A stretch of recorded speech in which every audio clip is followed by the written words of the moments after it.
En Sierra Leone, les premiers résultats des élections devraient être connus dans les prochaines heures. Le dépouillement a commencé samedi 24 juin 2023 à travers le pays après une élection présidentielle calme malgré les atermoiements dans un pays en pleine crise économique où le sortant Julius Maada Bio brigue un second mandat face à son principal concurrent Samora Camara. Selon la commission électorale, le vote s'est déroulé de manière pacifique mais a été marqué par les problèmes logistiques en raison de l'arrivée tardive du matériel électoral dans les zones où le vote a été prolongé. Environ 3,4 millions de personnes ont été appelées à choisir entre 13 candidats dont le président Bio.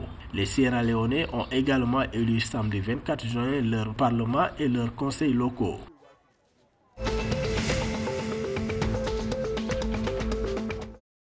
L'État du Niger a ratifié vendredi 23 juin 2023 le protocole additionnel portant amendement du protocole relatif à la Cour de justice de la Communauté économique des États de l'Afrique de l'Ouest CEDEAO signé par les chefs d'État et de gouvernement de la CEDEAO le 14 juin 2006 à Abuja, au Nigeria. Selon l'exécutif nigérien, l'objectif du protocole additionnel objet du présent projet de loi est de doter les juridictions de la CEDEAO d'une structure fonctionnelle et de ressources humaines adéquates, en particulier. Ce changement concerne le remplacement de toutes les références aux termes secrétariat et secrétaire général respectivement par les termes comité et président. Candidat au poste de juge à la Cour de justice de la communauté. Une expérience professionnelle combinée d'au moins 20 ans est requise en plus des qualifications requises.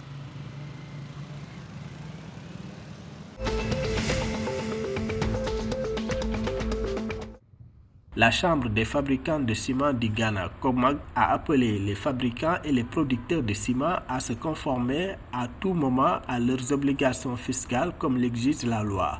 Dans une déclaration le 23 juin 2023, la COMAG a soutenu que les lois du Ghana exigent le respect des paiements et des obligations fiscales et statutaires par toutes les entreprises enregistrées au Ghana, indiquant que le respect de ces obligations légales était important pour garantir des recettes publiques adéquates, promouvoir l'intégralité du système fiscal et maintenir la stabilité économique.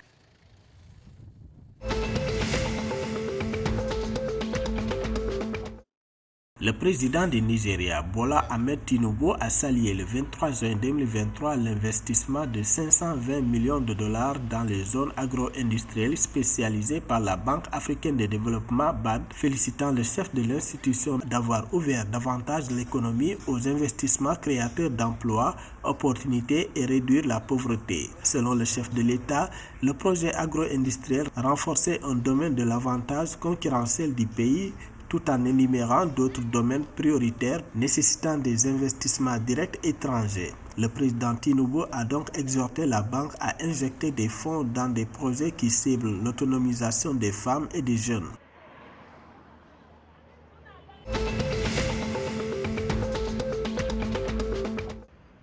En Côte d'Ivoire, 2 sites de transit mis en place par le gouvernement ivoirien pour accueillir les réfugiés fuyant les violences djihadistes au Burkina Faso voisin ouvriront fin juin, a annoncé le 20 juin 2023 le Haut Commissariat des Nations Unies pour les réfugiés HCR.